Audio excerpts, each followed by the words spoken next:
sia un Polibio musulmano, solamente lo que dijo que su cuando se debe llevar de la tierra atrae todo realmente el Padre Obispo sigue desde este manantial de vida como nos proyecta.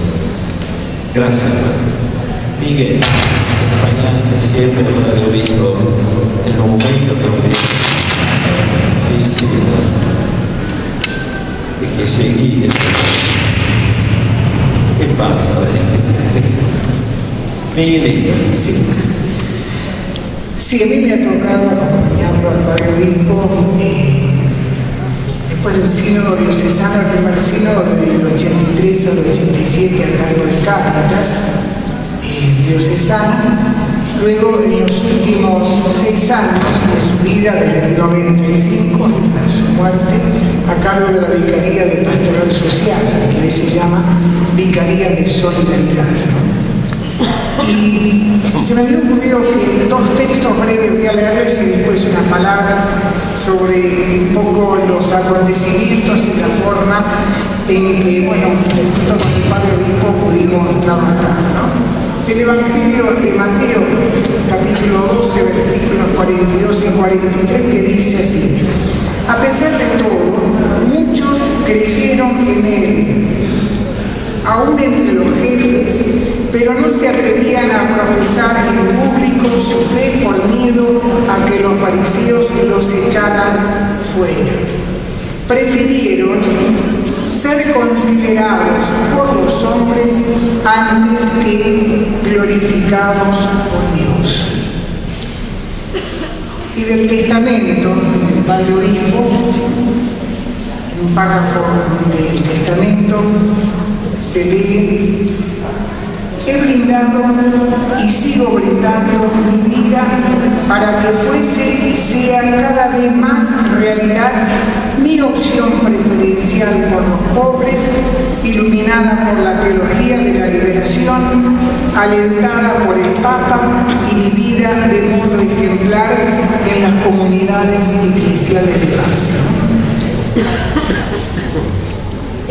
Desde aquellos primeros tiempos de la dictadura,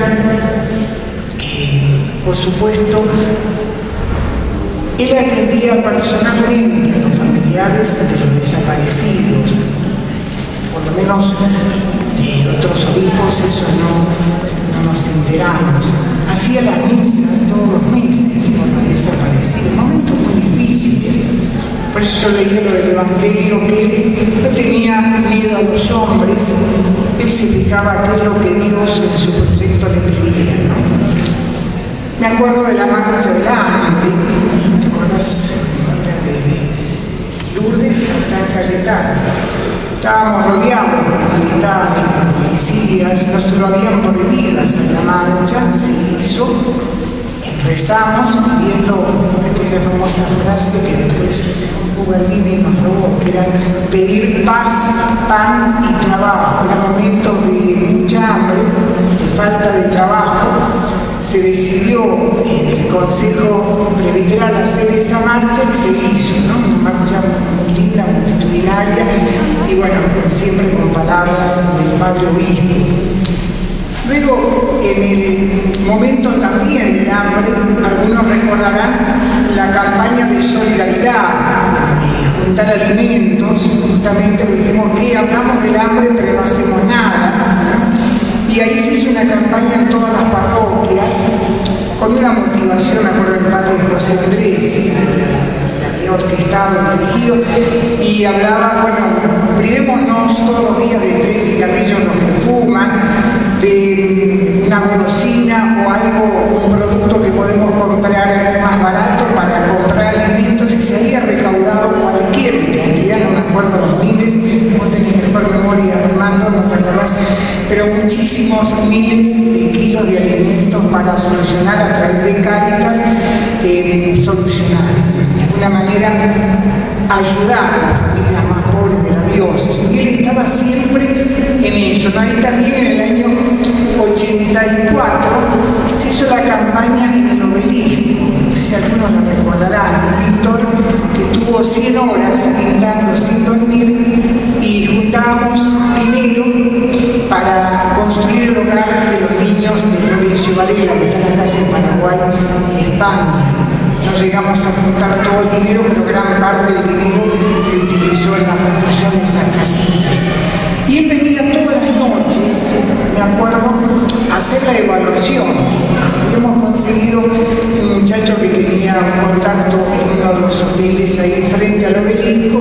Entramos al departamento todas las noches, venía eso de las 10, 11 de la noche, y ahí evaluábamos la tarea del día. Fueron 5 días que estuvimos en el obelisco. También me acuerdo, bueno, cuando surgió la idea de un signo de la primer misa de la esperanza. El decanato de Varela había sugerido, hablábamos de que no bastaba hablar de la situación social muy difícil que se veía cada vez, se iba agravando, y bueno, se lo propusimos en el Consejo Presbiteral. El obispo pidió la opinión, todos dijeron que sí. Luego dijo, bueno, vamos a consultar, todavía no la veía muy bien. En el presbiterio, una vez que el presbiterio dijo que sí, hay que hacerla, se embaló, y realmente me acuerdo después de la primera misa, cuando terminé, dijo Miguel, hay que hacerla todos los años, esta misa tenemos que continuarla, ¿no? Y en todas ellas era, bueno, la esperanza en una vida distinta, en una situación para los más pobres. Cuando hablamos de la opción por los pobres, en él era una preocupación permanente. Varias de las charlas, hablamos, decíamos, ¿y qué podemos hacer así o qué podemos hacer de otro lado? Pero siempre pensando en la gente de nuestros barrios que, bueno, son muy pobres y no tienen los medios para una vida digna. El tema de la vivienda, de todos los asentamientos, él nos apoyó cuando pedía la mediación, y él iba personalmente, lo llevábamos al asentamiento, se sentaba, ya ahí estaba con problemas, estamos hablando de los años 90 y pico, ya estaba el problema del Villangarre, que bueno, le costaba caminar. De hecho, me acuerdo, yo lo llevaba en el coche y a 2 o 3 cuadras no podíamos entrar más, y dice, no importa, yo voy pobre caminando como podía, llegaba al lugar, le daba un asiento y todo el mundo alrededor de él charlando. Realmente uno veía ese padre pastor preocupado por la gente que, bueno, no tenía una vida digna porque carecía del terreno y de la vivienda, ¿no? En la materia, me acuerdo que lo acompañé muchos domingos, creo que 2 meses, todos los domingos al asentamiento, todos los domingos iba a celebrar la misa a las 11:30 a la materia. Y bueno, eso es un poco lo que... y bueno, el resto, no quiero estirarme demasiado, pero siempre en él se mostraba lo que decía recién Francesco, ¿no? No solo amigo de Dios y de los pobres, sino enamorado de Dios y de los pobres. Eso es una cosa permanente que uno notaba en él, ¿no? Un hombre que era un hombre de Dios, de una fe interior y una vida interior profundísima, y eso lo llevaba justamente a acercarse más al pueblo, a la gente, y comprender la situación que vivía la gente en nuestros barrios. Creo que, y para terminar, recuerdo la frase de Monseñor Angelelli, que él la llevó a la práctica a lo largo de toda la vida, que yo lo conocí del 76 hasta su muerte. Hay que tener un oído bien abierto al Evangelio, al proyecto de Dios, proyecto de amor, de misericordia, de perdón, de servicio, y otro oído bien abierto como consecuencia del primero al pueblo y a sus necesidades. Y en eso Jorge fue fiel desde que lo conocí yo, cuando lo nombramos obispo, hasta el último día. Me acuerdo de una de las anécdotas, cuando estaba internado en el Hospital Francés, los sacerdotes íbamos a celebrar misa todos los días, nos turnábamos con él, y en uno de los evangelios, no me acuerdo el texto, pero decía, la verdad que me siento mal porque yo como obispo, todo el mundo quiere venir a verme, y cuánta gente en nuestros barrios pobres que nadie va a visitar, en el hospital, en el Cotolengo, cuánta gente pobre que nadie va a visitar, y todos quieren visitarme. Él lo decía por las condiciones de él, pero decía por ser obispo, ¿no? Y ahí también digo, cuánta gente que se enferma del problema que tuve yo y no tiene medios para salir de esta enfermedad, que yo lo tengo, ¿no? Así que bueno, nada más, no quiero extenderme. pero creo que si el tiempo que estuve al lado de él, que me permitió él estar y acompañarlo, realmente comprobé lo que acababa de decir con respecto al oído bien abierto a Dios, al proyecto de Dios, y otro bien abierto al pueblo, a la gente más pobre. Gracias.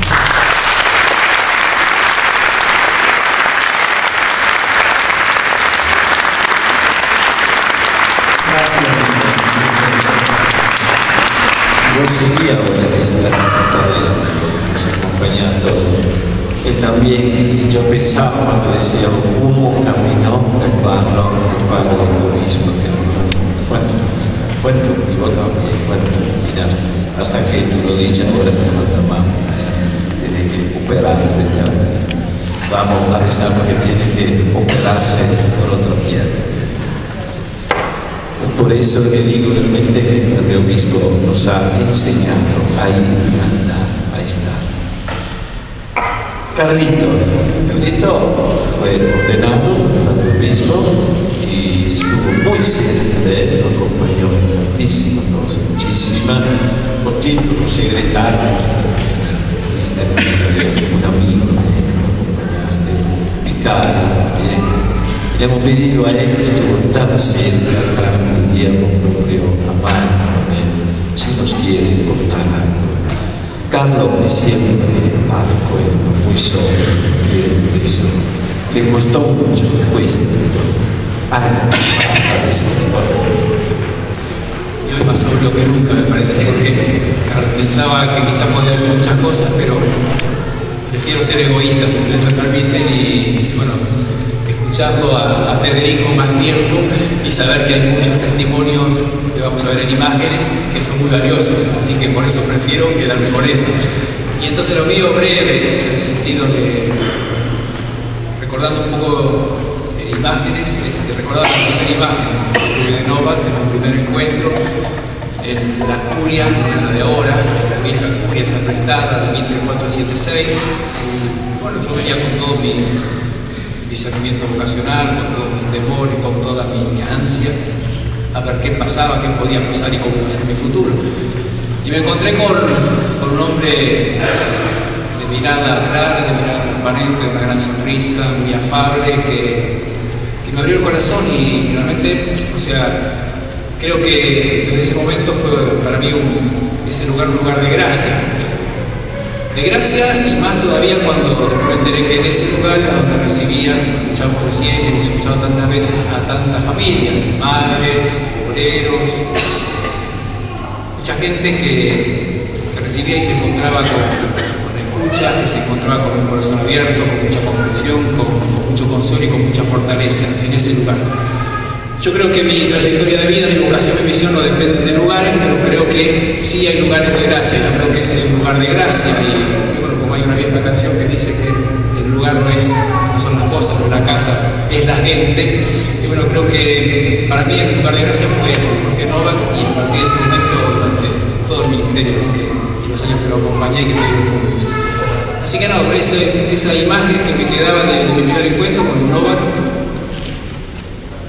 presente con Novak de 50 años, en ese momento cuando yo me encontré con él en el año 78, y bueno, con todo lo que después pude vivir junto a él. De rescatar tantos rasgos de la vida de él, pero fundamentalmente, que creo que también aparece en el video con claridad, la humildad. La humildad de aquel que unía la austeridad de vida, la pobreza, todo eso, pero humildad. Fundamentalmente, de hacer sentir al otro un igual, de ponerse a la altura del otro, de abrir el corazón al que estaba frente a él, y dedicar todo el tiempo del mundo a cada uno. Esa humildad que yo creo que le permitió ser un gran maestro de humildad y realmente dar cátedra. Y desde esa humildad que él tenía, fue capaz de dar cátedra universitaria de historia, fue capaz de dar cátedra de derechos humanos, fue capaz de dar cátedra